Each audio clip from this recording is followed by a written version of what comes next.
All right, Ricky Butterworth, or it might be Cindy Butterworth, says, where do you stand on the Great Reset the Liberals are planning on introducing? Well, let me just say that, first of all, what is this Great Reset? Pierre Poilievre, the federal conservative finance critic, recently raised concerns about this, and then he was attacked by some in the media and by the Liberals for supposedly circulating conspiracy theories. Well, grand reset the Prime Minister is now talking about, this idea that he's going to renovate Canadian society to fit his Trudeaupian ambitions.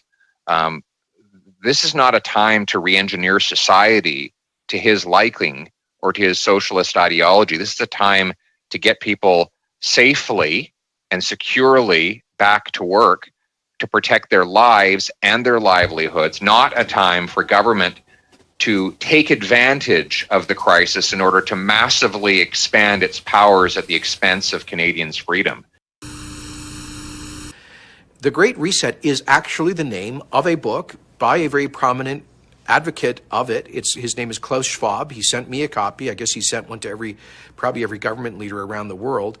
And Klaus Schwab's thesis in his book is that governments and societies, the world, should, quotes, seize the opportunity of the public health and economic crisis to reimagine the world and radically change policies.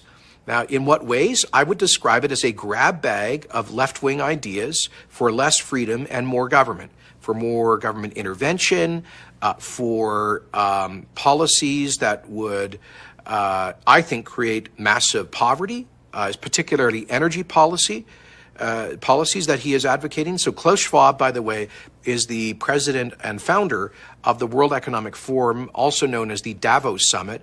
I call it the biggest gathering of global hypocrites in history.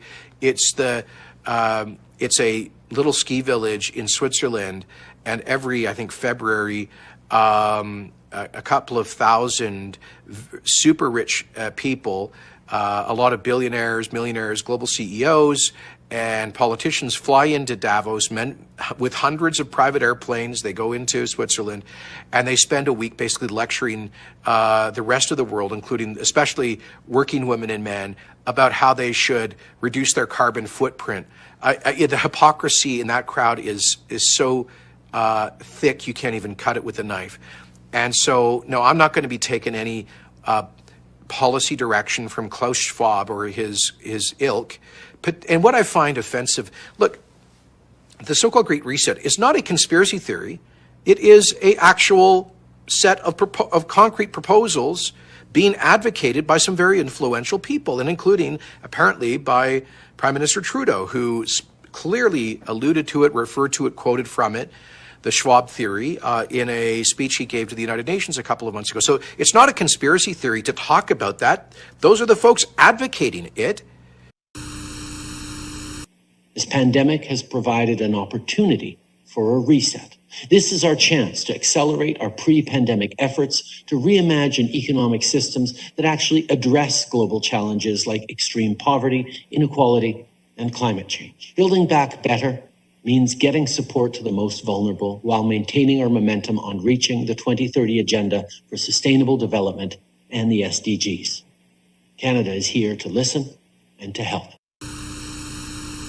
And I think it's perfectly legitimate for democratically elected leaders, for me to say, heck no, we're not going to exploit or take advantage of a crisis to advance a political agenda.